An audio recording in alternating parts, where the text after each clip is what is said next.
So, like many Star Wars fans, I left the theaters after watching The Last Jedi with a bit of dismay, and it wasn't entirely due to the Porgs. Okay, it was totally due to the Porgs. I have to warn you, if you have not watched Star Wars The Last Jedi, at this point you're going to want to stop watching this video because I am going to discuss some major spoilers about the movie. So you can go ahead and check out any of the other videos on the channel and come back to this one after you saw the movie and see why I'm right.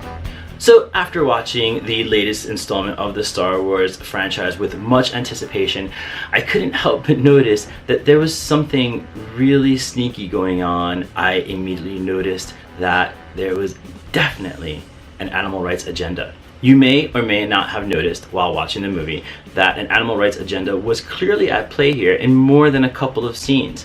And I want to discuss this because it's really important that we understand how easily animal rights groups can infiltrate mainstream media and the thought process, which leads to trouble later on. So essentially we have Star Wars The Last Jedi, the absolute last place I ever thought I would see the animal rights agenda taking place. But yes, it actually did happen.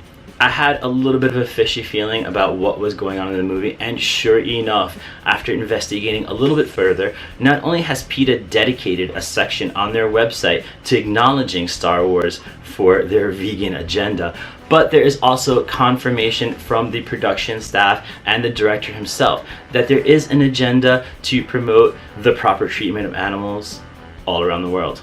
Very early on in the movie, we see a scene where Chewbacca is left on his own while waiting for Luke to change his mind. Chewbacca is obviously left to his own devices, and he manages to capture some of the local wildlife, cook it, and prepare to eat it. Now, as he prepares to bite into his roasted porg, he notices that he is immediately surrounded by dozens of other porgs, giving him really sad eyes.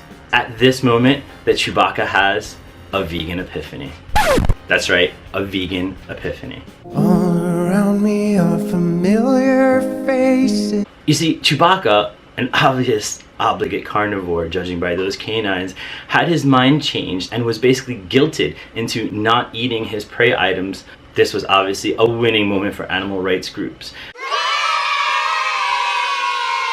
Now, this scene felt a little strange to me, but obviously the agenda at play became much more apparent later on in the movie.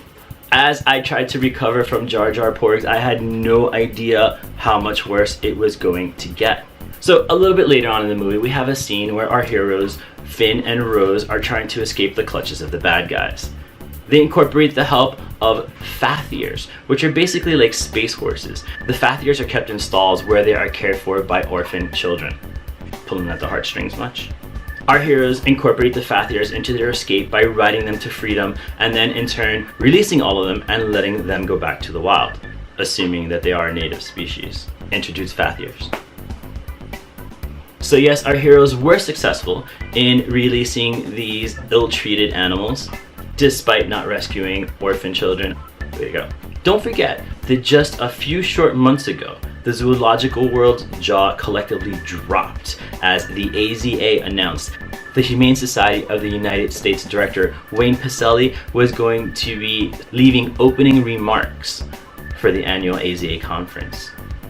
This is the beginning of a very uncomfortable relationship with the Humane Society and the American Zoological Association, which is definitely going to impact how animals are viewed by the general public. So as if we didn't have enough things to complain about for The Last Jedi, I just wanted to add this little tidbit of information. It is super important that we recognize the fact that the Humane Society and PETA are advancing in their agenda, which is reaching the mainstream media.